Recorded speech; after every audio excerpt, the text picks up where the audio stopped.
Pharmacist Robert Courtney pleads guilty to diluting cancer medicine. I'm Russell Kinsole. Kansas City was stunned, heartbroken, even angry. I hope he'll have a long life of intense agony. Old news footage reveals the pain. My life will never be the same. For some, it's fresh even today. When you explain to people how your dad died, what do you say? Do you say it's the cancer? Cancer didn't kill him. Robert Courtney killed him. Kat describes her dad, Harry Duncan, as a big teddy bear. He had cancer, but doctors were confident he would beat it. It was so weird to see him get small, you know. Chemotherapy didn't work. Just a year later, federal investigators said they knew why. They told us that Dad was given like less than 1% of what he should have got, you know, so he was given nothing. Nothing like this had ever happened before. Not in Kansas City, not anywhere. What if what everybody's saying is true? Daryl Ashley was a pharmaceutical rep for Eli Lilly. He sold a new chemotherapy drug called Gemzar.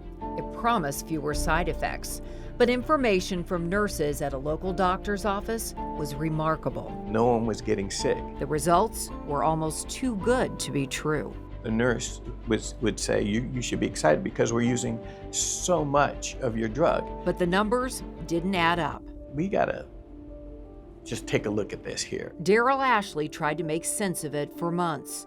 He eventually voiced his suspicions to nurses inside Dr. Verda Hunter's oncology office. Guys, based on what you're telling me and the information I'm getting from my company, he may be diluting. If I'm right, there's something deadly wrong here. If I'm wrong and he's not doing it, I just hurt a man's career.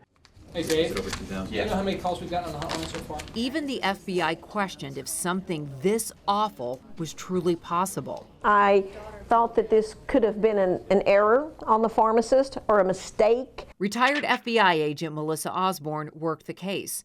She's also a pharmacist. She encouraged a sting operation. Agents through an oncologist bought chemotherapy from Courtney.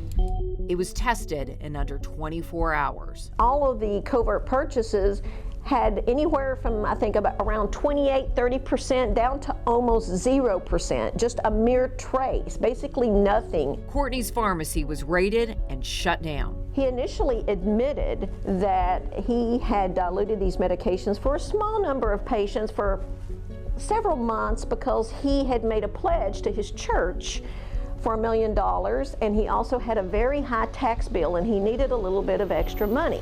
Osborne says Courtney's bank accounts and investments revealed $19 million. Today, that would be the equivalent of $33 million, a huge red flag that this was bigger than anyone could have imagined. This is Frank Carey from the FBI in Kansas City. So the FBI set up a hotline calling for patients to step forward. Nobody's called him back yet. It was a public health crisis. Eventually, Courtney took a plea deal. He'd serve 30 years and admit what he did. It was a tough deal for patients and families. They had demand for 180 years to begin with, and then they started this plea bargain. In the end, Courtney admitted to diluting 72 medications for over 4,200 patients, affecting more than 98,000 prescriptions. It wasn't just cancer medication.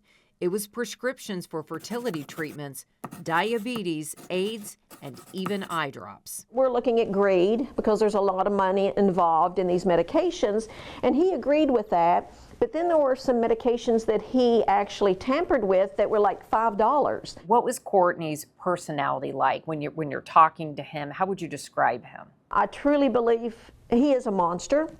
I believe he's a sociopath. He really had no remorse. He really never thought that he would be caught. I think his only remorse was that he was caught. Today, Courtney is 71 years old. He's getting out of prison early. He'll be on home confinement. Harry Duncan's daughter, Kat, can't believe it. I hate him, okay? I'm just gonna be honest, I hate him. And I know you're supposed to forgive people. Not gonna happen. So how does Robert Courtney get out of prison? We'll take a closer look at the First Step Act tomorrow night. That's new federal legislation to help release overcrowding in prisons.